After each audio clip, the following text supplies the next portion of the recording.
نحمدہ ونصلی علی رسولہ الکریم، اما بعد۔ امید کرتا ہوں سب دوست خیر خیریت سے ہوں گے۔ تو آج کی اس ویڈیو میں ہم سیکھنے والے ہیں مسجد میں داخل ہونے کی دعا۔ وہ یہ ہے: اللہم افتح لی ابواب رحمتک۔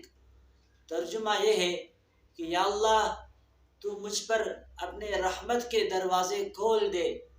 ہم ان دعاؤں کو معمولی سمجھتے ہیں، لیکن اگر اس کے ترجمے کو دیکھا جائے تو کتنی بڑی دعا ہے۔ اس دعا میں یہ ہے کہ یا اللہ، تو مجھ پر اپنے رحمت کے دروازے کھول دے۔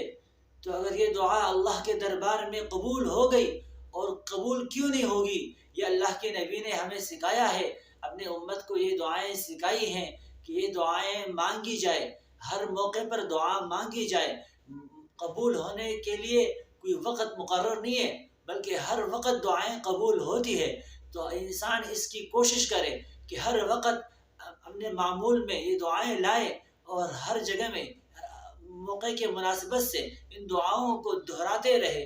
تو مسجد میں داخل ہونے کی دعا یہی ہے: اللہم افتح لی ابواب رحمتک۔ امید کرتا ہوں یہ ویڈیو آپ دوستوں کو پسند آئی ہوگی۔ جزاک اللہ۔